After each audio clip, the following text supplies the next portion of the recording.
Deforestation. The purposeful clearing of a forested area. It has been going on for thousands of years, and it's fine, to an extent. Although deforestation has always been going on, it used to be in a more hunter-gatherer style. Our ancestors learned how to live in complete harmony with the forest, and it shows in how almost all of our land used to be forested. Now, however, only a mere 31% remains of what used to be paradise. We all know that trees suck up carbon. That is common knowledge. But beneficial, right?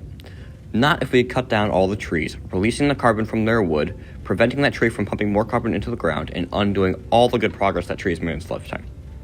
Now, tropical forests alone hold 25% of the world's carbon, with millions and millions of trees.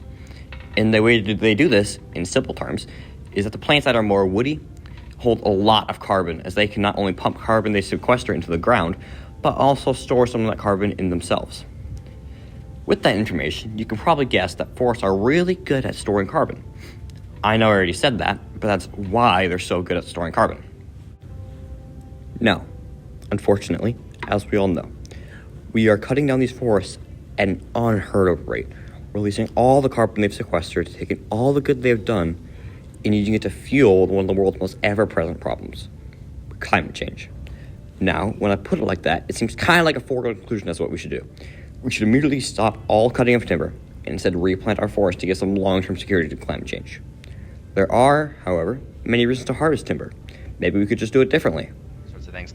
In the U.S., that's a little bit less of a social issue and more so trying to balance profitability from timber harvesting and things like that against natural preservation. And I think there's a something in between, which is improved forest management.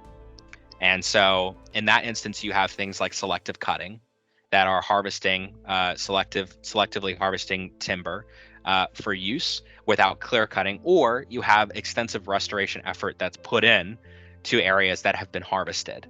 And so you're having that cross between allowing people still to harvest timber and utilize that for profit, but then still safeguarding those environmental services over time. We are clearing forested areas in the tropics for a multitude of reasons. Obviously, we are cutting down forests for the value of timber and other natural resources the forest might hold. But the vast majority of deforestation is what is called agricultural deforestation, or slash and burn agriculture. The vast majority of it is because of the poor soil conditions. And so you have local people that need to farm, and because of all of the rainfall, it carries off through what's called mineralization. It carries off all of the nutrients and benefits that would be in the soil, that organic material that is really key to growing things through agriculture. And so people need to grow things to eat, locally, subsistence agriculture. And so the way that they do that is a technique that they've been doing for, thousands and thousands of years, which is slash and burn agriculture. So they cut down on the material, they burn it, everything that's contained within the trees gets introduced to the soil, and then they grow things on it for as long as they can until they deplete the soil, and then they move on to a different area. With that information, you can probably see why deforestation in the tropics is becoming a real big issue. There are millions and millions of people there, and they all need to eat, which relies on agriculture, which relies on deforestation. That's also not to mention that the economy of a lot of countries in South America is agriculturally based. Now, what can the federal government do about this issue? In terms of what steps we can take to reduce logging while still getting some of the benefits of timber and other natural resources, I think the best path we can take revolves more around like Brendan said before, selective cutting. In doing that, we can easily control how much logging is going on and limit it due to climate change, while selectively picking and choosing which trees we want to cut as opposed to simply wiping the area of all of its trees.